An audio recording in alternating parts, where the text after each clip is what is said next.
Welcome, everyone, to Beauty and the Surgeon podcast. I'm Amy. I'm a nutritional therapy practitioner, and I'm joined today, as always, by the brilliant Dr. Jason Martin. Brilliant, fantastic. I mean, all the superlatives. He's a board-certified plastic and reconstructive surgeon. Dr. Martin, how you doing? Doing pretty good. March Madness. I was thinking more St. Patrick's Day, but that's... No, March Madness. That's what the peoples are talking more about. My people. I want to leprechaun it up. Yeah, I actually do love St. Patty's Day. Really? Yeah. So we always take our kids. We never go to McDonald's.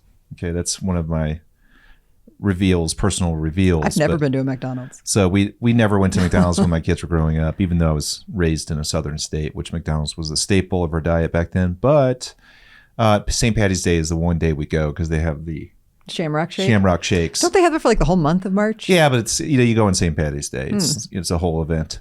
So that's why you love St. Patrick's Day? Not really. No, I do like... Not for like the men in kilts and... No, not a big fan. I mean, I like it. I have no problems with it. The parade in New York was crazy. You lived in Chicago where they turned the whole river green. And the river was even crazier. Yeah. So. All right. Corned beef. There you go. Corned beef, cabbage. Love corned beef. We do that. Cabbage. We do corned beef and cabbage every single time. Carrots, yeah. So totally off the topic of what today's video is about. It's not about things that are... What are we talking about, Amy? What are we talking about? Today we are continuing our myth-busting series, and we were talking about brachioplasty myths, which is arm lift myths. But arm lift myths is harder to say than brachioplasty myths. Arm lift myths. Myths. So, yeah. So we have 10 myths to go over today. It's hard to say. You said it slowly, didn't you? Yeah, right. No, I didn't even get it right. I said myths. And you were thinking about it. Yeah. Like myths.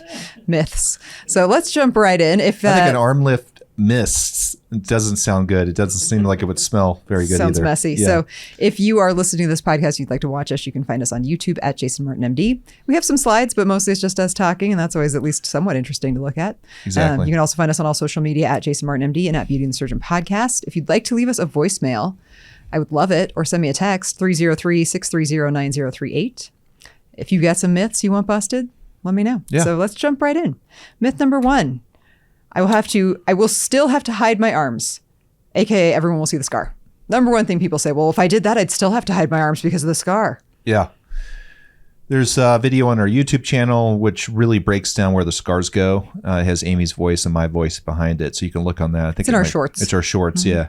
We also have several podcasts about brachioplasty. Right, so you can look back at those. But the scars are on the inside of your arm. We just talked about this in the brachioplasty episode. And with your arms down, you will not see those scars. Secondly, as it heals, if you look at the brachioplasty video that we have there, I think it's in the shorts again, you can barely see the scar itself. And that's a year out. And most of these scars heal really well. So the fact that you think that everyone's going to see this scar, in bright light with your arms fully extended out, which is not a normal position to be in, you could see those scars. But otherwise, it could be fairly camouflaged. And almost always hidden with your arms down. So, yeah, or your arms at your side of any way. I think the other thing in talking to a lot of people who've had brachioplasty, and I ask them, if people commented on your scars, the answer is always, yes and no. When people do happen to potentially see it, they always think it's from an orthopedic surgery. And that's what actually annoys people more is them asking like, oh my gosh, what happened? Like they think they're injured. No one thinks they had surgery on purpose. People think that it's from an injury. Mm-hmm. So I think those are the important things to keep in mind if someone was to see your scar. And yes, your arms are visible. However, the brachioplasty addresses more than just your arms showing without clothing on. A lot of the complaints people have when they need a brachioplasty is that their shirts don't fit. Yeah. Or shirts are uncomfortable, or they have to wear a certain length sleeve because it's the only one that does cover, or they, can't wear a certain length sleeve because it hits them wrong. That problem is solved with a brachioplasty. So the scar absolutely heals and fades, as you can see in our numerous pictures. If you follow our YouTube channel or look on our Instagram page, that scar fades and is very well hidden in most situations. I mean, like the way Dr. Martin and I are sitting right now, if I had had a brachioplasty, or if you had, no one would see it. I did have a brachioplasty. You just didn't even know it, Amy. You have sick arms. I was watching one of our videos back, and there's actually Nils used a clip of us flexing in one of our tile slides. Yeah. And I'm like, man, that's so unfair to have to flex next to you. It's not fair at all. I don't agree that I have sick arms, but like that's a little bit unfair. I mean, you're a female and I'm male, so our physiologic makeup is a little bit different. Yeah, but your arms are much bigger than mine, and it's so unfair. All right. I have serious bicep Everyone envy. calm down. Okay. Yeah. So we're not making our money off of your arms or my arms. No. Yeah. But my point is that the scar is hidden. And if people do see your scar, the thing they jump to is not, wow, that person had a brachioplasty. And who cares if it was? I cannot remember a patient that we've done a brachioplasty on come in and say that I'm really upset with the scars or tell us a story about how they were embarrassed, et cetera, et cetera. We've had a few patients who keloid, and we knew that beforehand, darker skin patients, and we knew that they would have visible scarring afterwards, but they had such bad arms. Their arms were so redundant. They had so much ptosis or hangingness of the arms, and they were okay with it. And afterwards, their scars are visible, right? That's just the way they heal. That's their makeup, and they still did not regret it. So, and that's unusual. Most people healed really well, and you could barely see the scar anyways. Right, and that's visible without clothes on, which again, it's not always the goal for people with a brachioplasty. It's for their clothes to fit better or to be able to actually wear clothes they want to. I think it's funny 'cause people get knee replacements and they put those ugly scars, way uglier than a brachioplasty scar, and they're not afraid. They're not uncomfortable with it, and they're happy to tell people they did the knee replacement. I get why you wouldn't want to say you did an elective procedure, but those scars don't seem to bother those people, and rarely do those people even say, hey, somebody was asking me about my scars. Secondly, who is looking at people's scars? Like who is doing that? Yep. When you talk to people, you look at their eyes, their face. I mean, I never scan people's bodies to check out like what surgical scars they have. And I'm a surgeon. Somebody says like, oh my gosh, what happened? Just say I had surgery. Yeah. And if they want to keep talking about it, you don't have to keep talking about it with them. Like, it's your business. Exactly. It's your biz-ness. Yes. So that's busted. You will not still have to hide your arms. Who's saying busted this You are, time? because that's your thing. Okay. Busted. He's okay. I don't want to steal the thunder. No, that's your thing. Number 2. But you're my coworker. I should share. The busted thing is yours. All right. Gotcha. Yeah. You get to read number 2. Liposuction can give you the same results, Amy. That's the myth number 2. That is myth number 2. So if you truly are a candidate for a brachioplasty, meaning you have excess skin, not just excess fat, no amount of liposuction is going to take care of your skin. And that's true with body type, which tightens the skin per the data about 20%. Yep. And in fact, in most cases, if you truly have an excess skin and not a lot of fat, it will make it look worse. Yeah. It will not make it look better. It will make it look a lot worse. And we show this on our Instagram and our YouTube channel. You can see pictures of patients who had body tight of the arms. They were they were not people who we said, no, there's no other option but a brachioplasty for you, which if the case is that you truly need a brachioplasty, liposuction will not give you the same result. Yeah, if you look on our YouTube channel, there's a short that we referred to before with a funny thumbnail of Amy's face that was caught. That's only on YouTube. Look at the short on Instagram. Okay. You won't have to see All that. right. Anyways, but you can see the difference between body tight and brachioplasty. Body tight will make things better at best case scenario around 50%. And that's assuming the patient or the person has reasonable skin quality. And not just lots of excess skin. Right. And so you can see what 50% looks like, and you can decide for yourself if that's good enough for you. But brachioplasties are definitive. It can make it almost 100% better in some cases. There's no comparison. There is absolutely no comparison at all. And by the way, I do liposuction with brachioplasties also. Right. And we do liposuction alone. I mean, liposuction for the arms is great if you don't need a brachioplasty. Right. If you need a brachioplasty. So how does someone know if they need a brachioplasty? We have a consultation with a board certified plastic surgeon. I've never heard that one before. Yes. Don't listen to Sonobello. Liposuction is not the same. Yeah, Sonobello. Oh, you ready for me? Yes. Busted. Like this one, I feel like we don't need to belabor the point. Don't do it. Get a consultation with a I board know, but certified that's my plastic flair. surgeon. I have a theatrical flair when I say busted. Oh, no, that part I'm saying, yeah, like let's just, my point is like liposuction is not the thing. It's not. Moving on. Yeah, moving on. Yeah. Later. See ya, liposuction. Right, see ya, liposuction. We're going on to brachioplasty. Liposuction out. Myth number 3, only people who have lost a lot of weight need a brachioplasty. Wrong. That is That's completely busted. Not true. In fact, again, we keep referencing our other pictures, which at this point you can just see there's a picture we did on our last brachioplasty episode, actually, where it's the woman spinning. Actually, Nils, play that here. He can put this in right here. Thank you. The patient being spun, she is underweight. In fact, has never in her life even been remotely close to being, I would even consider like a normal weight. She's been underweight her entire life. Like I'm obese compared to her. Let's put it that way. She's just very slight. Like she's petite. She's very slim. She's very skinny. She never had a problem with weight. Didn't gain a lot of weight during pregnancies. Like literally has never been overweight ever a day in her life. And she needed a brachioplasty. She's also a good example of why you couldn't liposuction this patient. She didn't have any fat. She just had skin. Right. And there's people like that. Mm-hmm. So, in fact, I'd say it's probably 50% of our patients who we do brachioplasty on have actually never been overweight. A lot of people are genetically pre-programmed to have loose skin on the arms, and that's usually lighter skinned people, like more Caucasian types. But in the business, we call it Fitzpatrick 1 or 2 type of people. Those are people that, maybe have a history of swelling and not swelling with their cycles or whatever, but maybe not a lot of weight loss. And there could be lifestyle factors too. I'll tell you this, Dr. Martin, I've been a woman my entire life. I've never thought that my arms were swollen with my cycle, ever. It's Not good once. that your N of one has described female experience. Or have I ever had one of my friends be like, oh my gosh, I'm so arm bloated today. Okay, well, I would take that from you. Look at my bloated arms. I would take that from you if you had a lot of friends. My to uterus reference. is so bloated that it's showing in my arms. You're right. None of my friends are women. Yeah, so. that's true. Yeah, they don't have uteri. How many female friends do you have? None. That's not true. I mean, I would call my coworkers my friends, but I don't know if they would reciprocate that. Contrary to Amy's version of reality, your uterus doesn't make your arms swell. With cycles, you can get full body edema, and that can be present in your arms. But more than likely, it's just really genetically pre-programmed into you, and you're going to see it with those skinny people. It's going to be with age. They lose just like the skin on the rest of our body, like everywhere else. They lose elastin in the skin itself. The skin thins with age, and they don't have any fat there to support it. So they're left with this hangy skin. And what the women really hate with that is not just the hanging skin. Is like this kind of cellulite appearance where it just really looks irregular. The contour of the skin looks bad.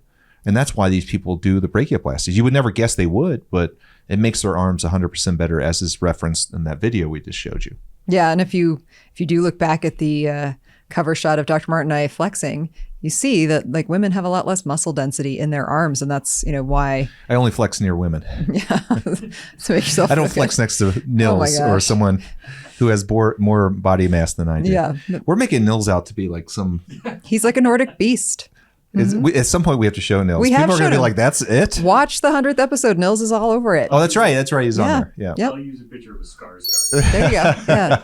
But the reason why normal weight people are going to need a brachioplasty is the same reason you need surgery on the rest of your body. Like your skin loses integrity, and there's a lot of gravity effect visible on the arms, and not a lot of muscle to hold it up. I mean, really, the musculature of the arms is more simple, it's in the upper part of the arm than it is in a lot of the rest of the arm. So there's just not as much there to hold it. And when you aren't holding that skin up is when it starts to look crepey and loose, even if your arms are very small. Yeah. Like you don't have to have lost a lot of weight. I think brachioplasty needs a PR agent, It does. Really does. Like people think it, but this is it right here. Yeah. It's this episode. Yeah. It's us. We are. Is brachioplasty going to pay us for all of our work? Yes, it actually does. Sure does. Oh, it does? It does. Okay. Yeah. Busted. Number 4. The recovery is long and extremely painful. What's interesting is we just posted a TikTok. Yes, we TikTok. We do. We're Jason Martin, MD on TikTok. How many? Also. We probably have like three of them or 2 of them. Yeah, we got some TikToks. Okay. But one of them actually was about brachioplasty recently, and someone posted that it was incredibly painful. And I always say this with any procedure and any person, I'm not going to tell you you're not in pain. Like pain is subjective. It absolutely is. However, I can tell you anecdotally in our experience, patients recover from brachioplasty extremely well, and no surgery is pain-free. However, it's rare that a patient, we have patients who never take pain medication, and that's not the exception. Most of our patients are completely off prescription pain medication by day 3 with a brachioplasty, and I can't even think of one that was still taking it after 3 days. Liposuction in the arm hurts worse than a brachioplasty. Yep.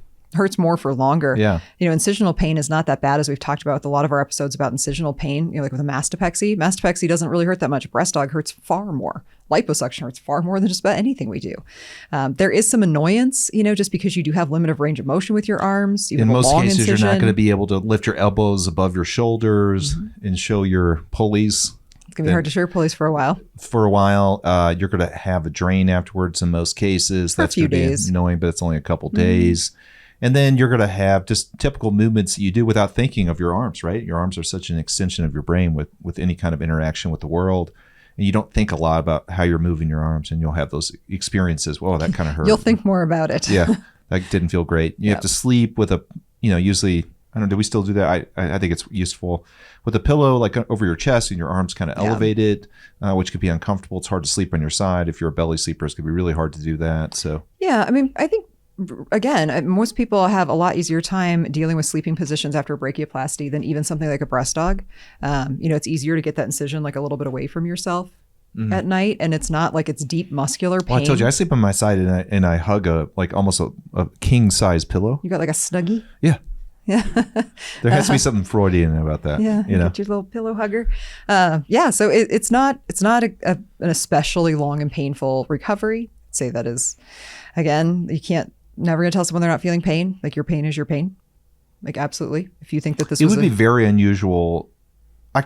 If I had a patient who had severe pain after this procedure, again, understanding what Amy said, that pain is subjective, I would be very concerned. Well, that's always it with patients. That's why I tell them that. That doesn't seem right to me. No, like if you're having that kind of pain, then you need to come in. Right. I need to see you. I can imagine somebody who's had a breast aug have what they describe as severe pain or liposuction. Tummy tuck even. Tummy tucks. But for that would be very unusual. Yeah. Unless it was preceded by like, I fell down the stairs. Or I actually reached out and grabbed the door of my Ford F-150 pickup truck that has armored doors. Yeah. Like, yeah, I'm sure that hurt. Like, give it a few hours, it'll get better. Yeah. So don't be afraid. Busted. Yes. Don't be scared. Number 5. Oh, I won't be able to play my favorite sports. Pickleball, we're looking at you. Or rock climbing, swimmers. People are concerned that like somehow we're going to do this brachioplasty. They're not going to be able to like, play tennis ever again or play golf. And yeah, for like 6-8 weeks, you won't be able to. But after that, like, it is funny how people act like they're so put upon if you can't play pickleball for 6 to 8 weeks, like they're like the John McEnroe of pickleball, And I was like, you could stop anything for 6 to 8 weeks. I mean, it's not easy. I mean, Amy and I both like to work out. That would be hard not to work out the way we like to, but you can do it for 6 to 8 weeks. It's not the end of the world. And then you get to start it back up when you're done. Yeah. And we're not pulling your arms so tight that you won't be able to lift them up over your head. Much to most of our patients' dismay. Yeah. If it was up to our patients, the arms would be pulled so tight, sides. They would never be able to move them. Like they would look great, but they would never be able to, you wouldn't be able to put a shirt on ever again. You're wearing button-up shirts only. Nope. Yeah. So yeah, all your favorite sports will come back into your life. You'll be swimming again. Oh, here we go. Swimming. Yeah. Every darn episode. Mm-hmm. Swimming. We had a patient recently who had a surgery and she caught me as she was leaving. She was being walked out. She goes, Amy, I asked Dr. Martin when I could swim. Like she literally did it just for me. Yeah, now the patients are trolling me. It was great. And she had a surgery in her face, so it wasn't even like it was all that big of a deal. Like she could swim in a few weeks. So I'm sure she was chuckling to herself. Oh, she was. She was chuckling when she told me. Like it was great. It was like my favorite ever. I'm like, oh, you're not going to remember telling me this, but I love it.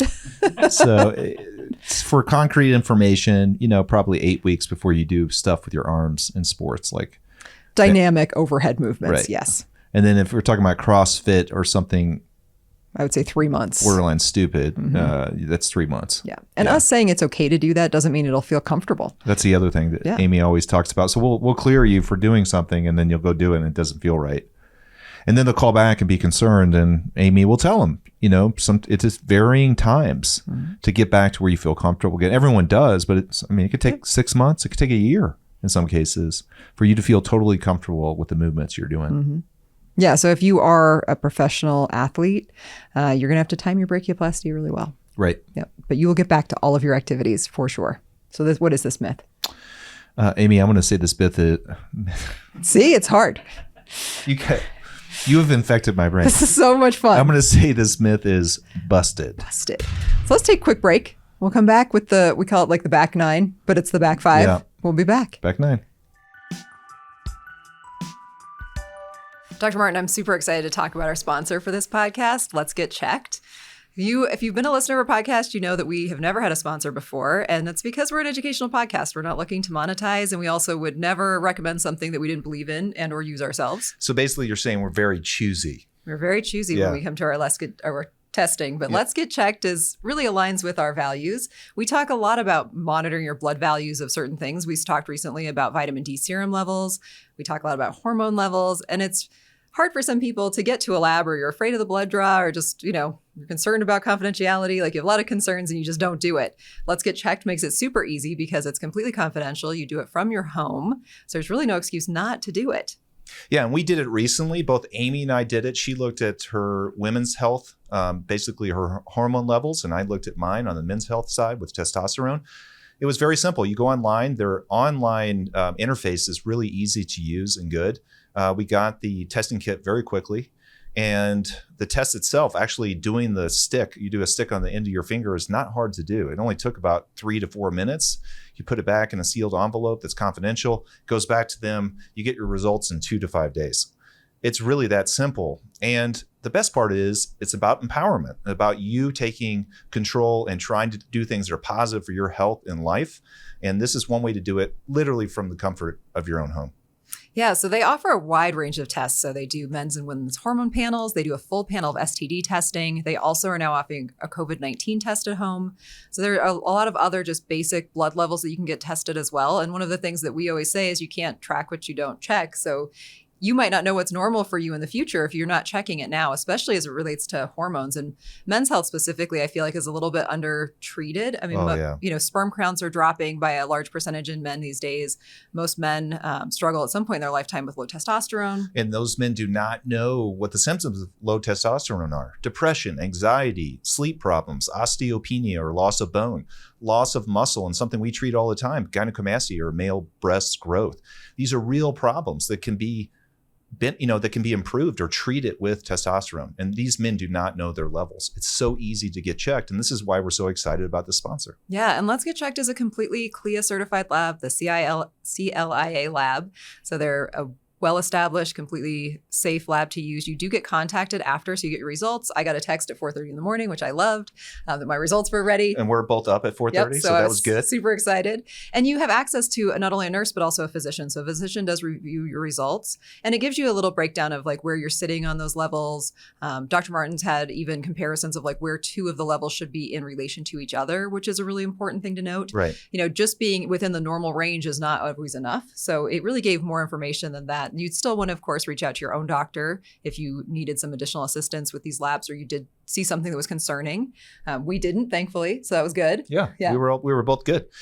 This podcast is about empowerment. It's educational. In my private practice, I'm a board certified plastic surgeon. We are all about empowerment, and this is one way to do it. So we're very excited about the sponsorship, and we're looking forward to using it for our patients moving forward. Yeah. So as a listener of our podcast, if you're also a new time user to Let's Get Checked, which a lot of you probably are, we do have a 20% discount code. So you do need to go to our specific URL, and it is linked in the description box below, but it's going to be TryLGC. So TRYLGC, like Let's Get Checked.com/beauty, BEAUTY. And you'll need to use the code BEAUTY20 at checkout. Beauty again is BEAUTY 220.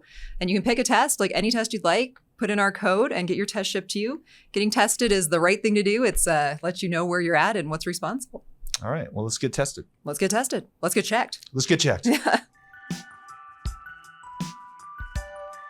We're back. I feel like, if this really is like a game of golf, we should like get something for the back 9. But one thing I will say that I did not say at the beginning was that there's timestamps for all these myths. Yeah. So please look, if you are really interested in a specific thing, like you can find that and just jump right ahead to it and then maybe come back and listen to the rest. Which is why this works. That's why the myth episodes are the best, because you can actually go through. It's going to be about 10 things in most normal cases.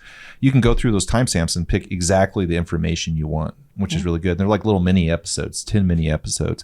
By the way, in golf, by the back 9, I am completely disinterested. That's probably why you are not a golfer. Right. I just like these people go out. I think they just go out, men, to escape their families. And like 9 holes, I'm good. By the 10th one, I'm like, can we just leave? This is so boring. And then by the 18th, I'm literally swinging as hard as I can just to entertain myself.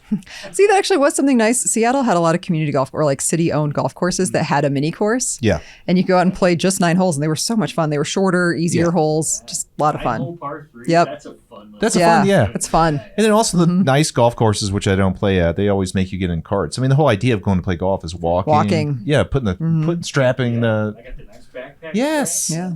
That's what I'm talking wheel about. It like a big go. golf bag luggage. Yeah. All right. Well, that's not all what we're going to talk about for the next 5 myths. So let's get back in with number 6. Dr. Martin, you go. The 6th myth is I'm too young or old to do this surgery. Get a lot of patients who think they're too old. And those are, usually I'd say a lot of the patients who are excellent candidates for it, because as we mentioned in our myth about being overweight, that being the only need for a brachioplasty, that's not. Like, aging is absolutely a reason, and also too young.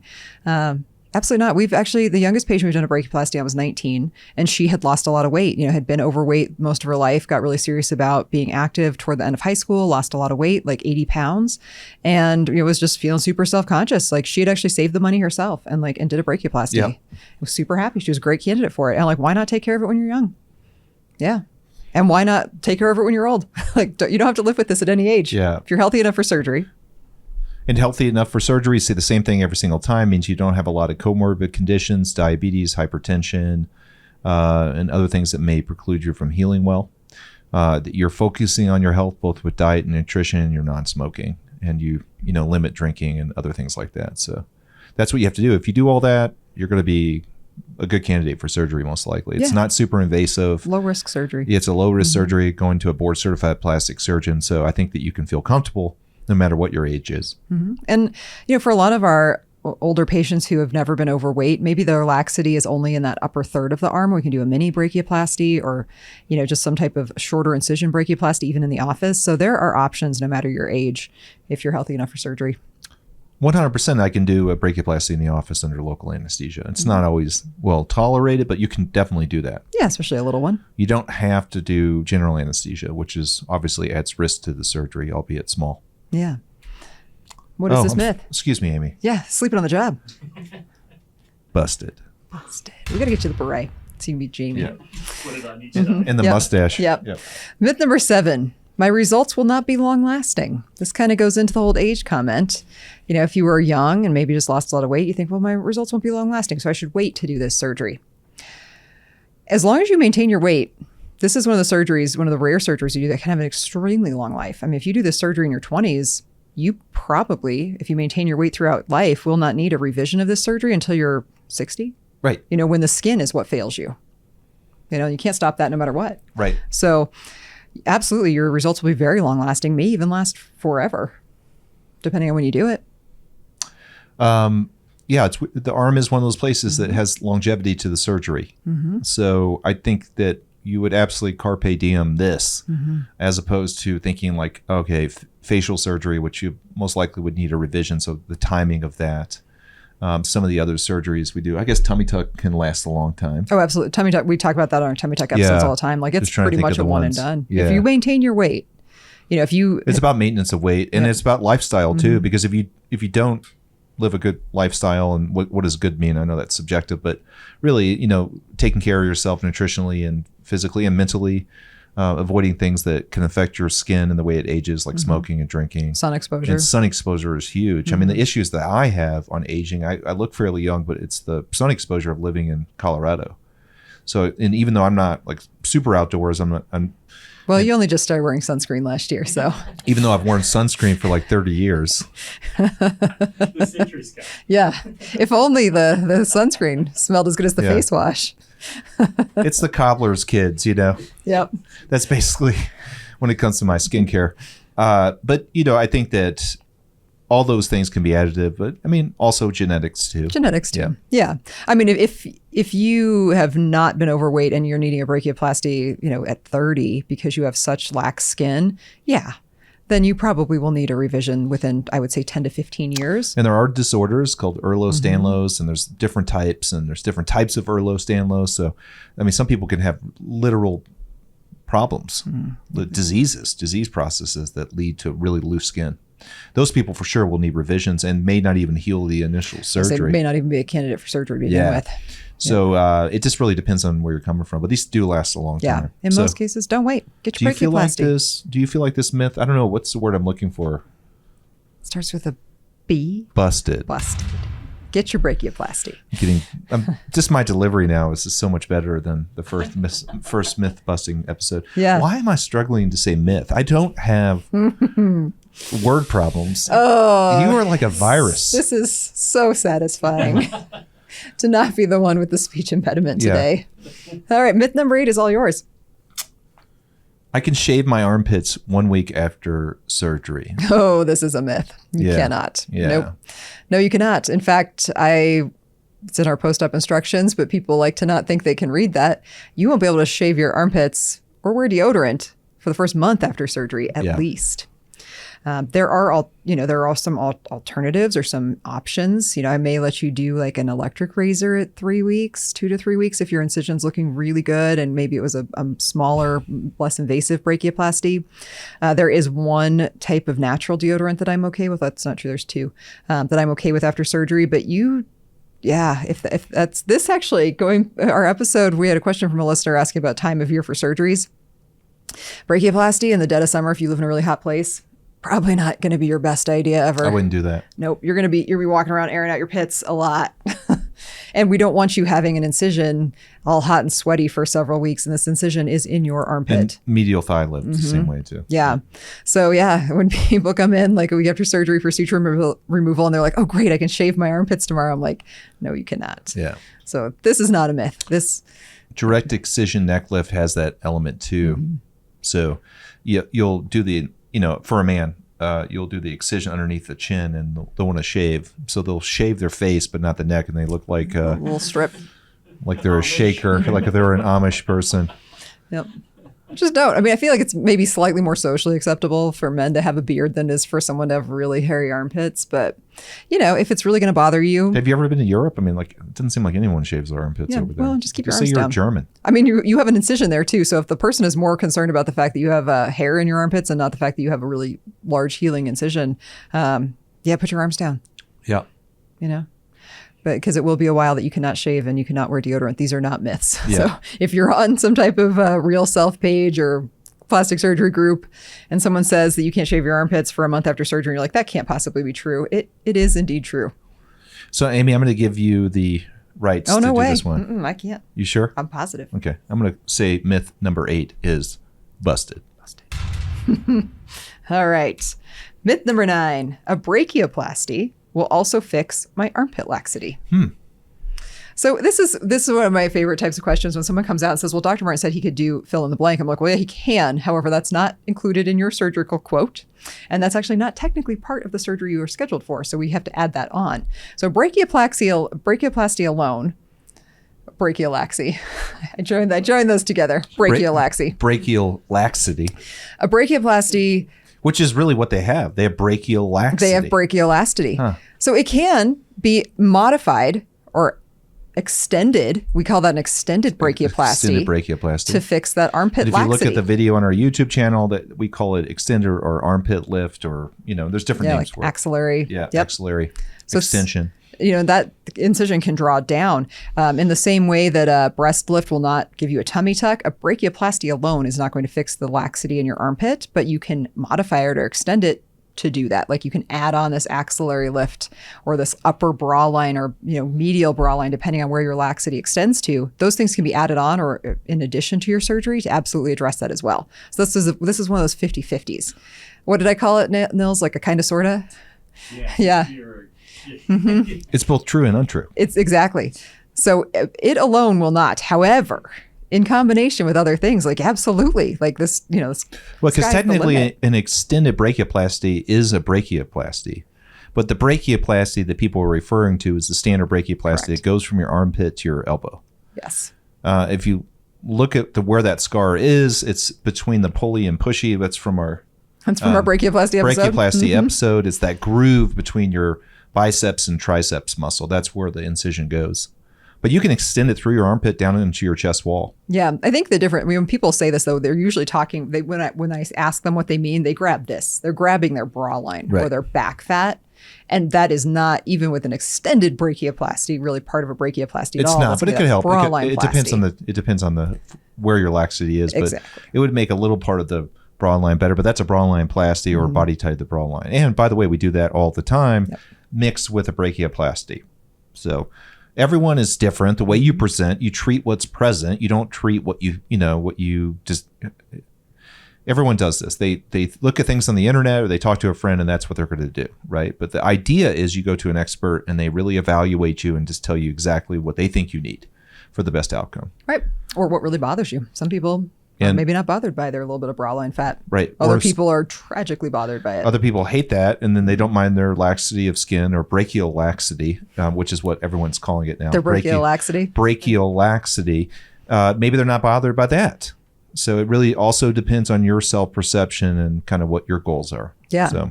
So the answer I will say to this is the same as it is for our patients. Like, I'm sure, yes, we can do that. Is it that? No. I'm going to say this one's 50-50. Possible. This one is possible. I think that's what it is. Plausible. Plausible. This one is plausible. Is that plausible? Okay. Sorry. Yes. Let me just redo this. But don't edit that out. That's pretty good. Plausible. Can be done. Yeah. Can be done. All right. Number 10. What was it? It's proven. What was that? Confirmed. Yeah. Yeah, Okay. confirmed. Number 10, Dr. Martin. I need to be at my goal weight before considering a brachioplasty. Is a really, really common feeling. It wouldn't hurt to be at your goal weight, but you don't have to be at your goal weight. This is going to be one of those plausible situations because in reality, weight swings of 10 to 20 pounds, even on a smaller person, is not going to drastically change the dynamics of your arm. So it would have to be larger weight swings than that. So let's say if you're morbidly obese, a BMI over 30, clearly it would be better for you to lose weight to get to more of an ideal weight. The better way to put it is to get to the weight that you can sustain.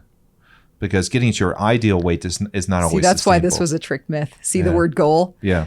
Because what I would say is you don't need to be at your goal weight, but you need to be within range of your happy weight. And that's the weight that you can easily maintain without a lot of work. Yeah, your sustainable weight. You starve yourself down to be at your goal weight, but you can't stay there.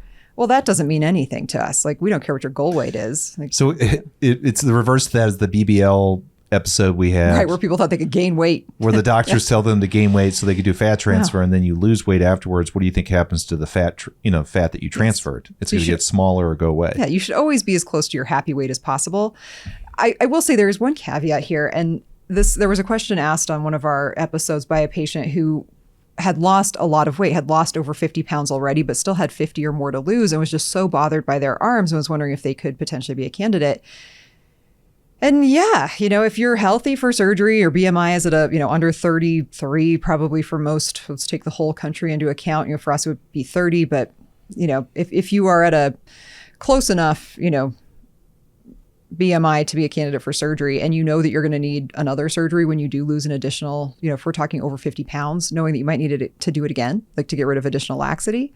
And that's really what's bothering you. And you have that tolerance and that financial ability. Sure. But you should have that conversation with your doctor. That's technically not a wrong answer. Yeah. I mean, you could question that answer. Is that smart? You're putting yourself at risk for two different surgeries. The potential for two different surgeries. But the equivalency of that would be as someone with weight loss that has a large pannus or things that hangs over their groin area. And you have to remove that pannus because there's a functional improvement. Less yeast infections, less pain. You can have actual infections of the pannus itself, which can be devastating. Lymphedema, so many, and just functional issues, just functional inability to do certain activities. You could remove that pannus and then come back secondarily and do a full tummy tuck. I think I've done that once or twice. Same idea with the arms. Arms have a functional component to it too.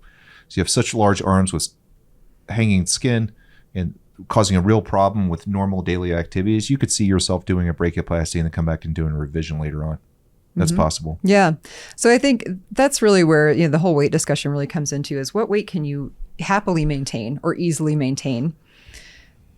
If you can stay there, and like Dr. Martin said, within 10 to 20 pounds of that weight, depending on the size of you as a human, yeah, you're going to maintain your results. Now, if you starved yourself to get down to your goal weight, but you can't stay there and you're always going to be above that, then just get to your happy weight and do it then. Right. There's no competition here with us. We don't, like I said, we don't care what your goal weight is. We want you to be at a weight you can happily maintain. Yep. Where you feel good, where you look good, and then then you're good to go. Yeah.